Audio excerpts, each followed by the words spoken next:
अस्सलाम वालेकुम दोस्तों, दिस इज़ मोहम्मद अली। आज हमारे सेशन का टॉपिक है कि बड़ा इंसान कौन होता है। शेख सादी रहमतुल्लाह अलैह की हकायात में से एक हकायत है कि एक मज़दूर अपने गधे पे कुछ सामान लाद के जा रहा था। उसका गुज़र एक जंगल में से हुआ, तो जंगल में उसका गधा एक कीचड़ में फंस गया। वो उसने अपने गधे को निकालने की बड़ी कोशिश की, उसको निकालते निकालते वो ख़ुद भी कीचड़ में जाके गिर गया। अच्छा, उसका सामान जो था वो भी आधा ख़राब हो गया। अच्छा, अब वो हाइपर टेंशन में आ गया, हाइपर में आ गया और उसने नाजेबा ज़ुबान इस्तेमाल करना शुरू कर दी क्योंकि बेचारा बड़ा परेशान था। अच्छा, उसने बादशाह सलामत की शान में भी गुस्ताखी कर दी, कुछ नाजेबा ज़ुबान इस्तेमाल की। अच्छा, बादशाह सलामत उस वक़्त अपने वज़ीरों के साथ जंगल की सैर कर रहे थे। बादशाह सलामत ने जब सुना कि मेरी शान में कौन गुस्ताखी कर रहा है, तो वो जब उस मौके पे पहुँचे, उस जगह पे, तो पता लगा जी वो एक मज़दूर है। बेचारा उसका गधा फंसा हुआ है और वो बोल रहा है। वो मज़दूर बादशाह से कहने लगा, तुम कौन हो? बादशाह कहने लगा, जी मैं बादशाह हूँ। मज़दूर डर गया कि जी अब मेरी तो शामत आ गई, मैंने तो बड़ी नाजेबा ज़ुबान इस्तेमाल की है। एक वज़ीर उतरा, वो उसने बादशाह सलामत के हाथ में तलवार दी और वो कहने लगा कि बादशाह सलामत, इस तलवार से इसका जो है वो सर कलम कर दें, इसको ये सज़ा दें। दूसरा वज़ीर कहने लगा, ये रस्सी लें और इसको इबरत का निशान बनाएं और इसको इस दरख्त के ऊपर फांसी दे दें ताकि सारे गाँव को पता लगे कि किसी ने बादशाह की शान में गुस्ताखी नहीं करनी। बादशाह सलामत अपने घोड़े से नीचे उतरे और बादशाह सलामत ने कुछ देर के लिए सोचा और अपना कीमती घोड़ा उस मज़दूर को तोहफे में दे दिया। इस देखकर सारे वज़ीर बड़े हैरान हुए कि ये बादशाह सलामत ने क्या किया है। उसने तो बादशाह सलामत की शान में गुस्ताखी की थी।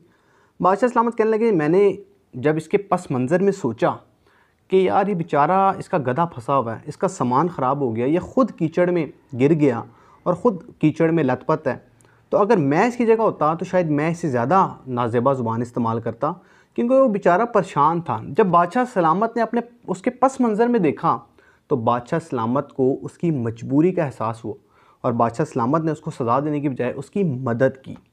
इस कहानी से हमें पहला नतीजा क्या मिलता है? बड़ा इंसान वो है जो अपने अखलाक का, अपने ज़र्फ़ का, अपने अमल का, अपने किरदार का, अपनी कुर्बानी का बड़ा होता है, वो बड़ा इंसान होता है। इस कहानी से हमें दूसरा सबक ये मिलता है कि दो किस्म के लोग होते हैं। एक किस्म के लोग वो होते हैं जिनकी फ़िज़िकल एज तो ज़्यादा होती है लेकिन उनकी मेंटल एज कम होती है। उनके फ़ैसले इतने पुख्ता नहीं होते, उनका विजन इतना ब्रॉड नहीं होता, उनका अमल इतना बड़ा नहीं होता। लेकिन कुछ लोग ऐसे होते हैं जो फिज़िकली तो छोटी एज के होते हैं, उम्र के होते हैं, लेकिन उनके जो फ़ैसले होते हैं वो बड़े एज के होते हैं। उनके फ़ैसले, उनका विज़डम, उनका एक्सपोजर, उनका किरदार, उनका अमल, उनका काम उनकी उम्र से बड़ा होता है। उनकी सोच उनकी उम्र से बड़ी होती है, उनका नज़रिया उनकी उम्र से बड़ा होता है। मिसाल के तौर पे बड़े लोग आपको मिलेंगे, वो कहते हैं जी हमें बड़ों वाली इज़्ज़त नहीं मिलती। होते वो बड़े हैं लेकिन उनको बड़ों वाली इज़्ज़त नहीं मिल रही होती। होता ये है कि वो फिज़िकली तो बड़े होते हैं, फ़िज़िकल एज में बड़े होते हैं, लेकिन मेंटल एज में उनके फ़ैसले कुछ इतने छोटे होते हैं या कम होते हैं जिसकी वजह से उनको शायद वो बड़ों वाली इज़्ज़त नहीं मिल पाती। फ़िज़िकल एज में बड़े होते हैं, मेंटल एज में छोटे होते हैं। ये बड़ा पॉइंट है। तीसरा नतीजा हमें ये मिलता है कि ज़िंदगी में अगर कोई इंसान आपसे नाजेबा ज़ुबान इस्तेमाल कर दे या आपकी शान में गुस्ताखी कर दे, तो आपने लोगों के मशवरे में नहीं आना कि इसको आप दिखाएं कि आप कौन हैं, आप इसको सज़ा दें, आप अपने अथॉरिटी दिखाएं। बहुत से लोग आपको बहकाएंगे, मशवरे देंगे।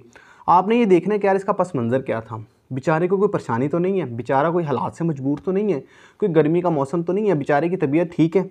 अगर वो मजबूर था और आपने अपनी अथॉरिटी दिखाने के लिए उस पर मज़ीद जुल्म ढा दिया, तो आपने बेचारे के ऊपर डबल जुल्म किया, उसको डबल आपने अजियत दी। आपने उसका पस मंज़र में जाना है कि यार इसका पस मंज़र क्या था, इसने ये जो काम किया है इसके पीछे वजह क्या थी। बेचारा अगर परेशान था तो आपने इसकी मदद कर देनी है, उसकी लिसानी पैदा कर देनी है, उसको दरगुजर कर देना है, उसको माफ़ कर देना है, सब्र करना है, कुर्बानी दे देनी है।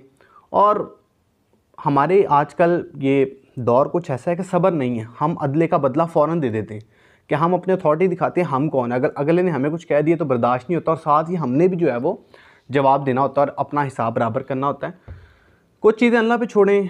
अल्लाह ताला फरमाते हैं कि मैं सब्र करने वालों के साथ हूँ, कुरान मजीद में। अच्छा, जो लोग कहते हैं ना हमने सब्र किया है और पूरी दुनिया को डंडोरा पीट रहे होते हैं, दरअसल उन्होंने सब्र किया नहीं होता, वो सिर्फ बोल रहे होते हैं। क्योंकि सब्र तो नाम ही बर्दाश्त का है, सब्र तो नाम ही खामोश हो जाने का है, सब्र तो नाम ही चुप कर जाने का है। तो जो इंसान सब्र करता है उस पर अल्लाह की रहमत नाजिल हो जाती है और अल्लाह ताला उसके साथ हो जाता है। लेकिन जो लोग ढंढोरा पीट रहे होते हैं, जी मैंने सब्र किया, देखिए जी मैंने परेशानियाँ झेली, मैंने ये किया, मैंने वो किया, उन्होंने सब्र नहीं किया होता। वो सिर्फ अपनी पब्लिसिटी एडवर्टाइजमेंट कर रहे होते हैं कि मैंने सब्र किया है, और उनको उसका इनाम नहीं मिल रहा होता, इसलिए वो बेचैन हो रहे होते हैं।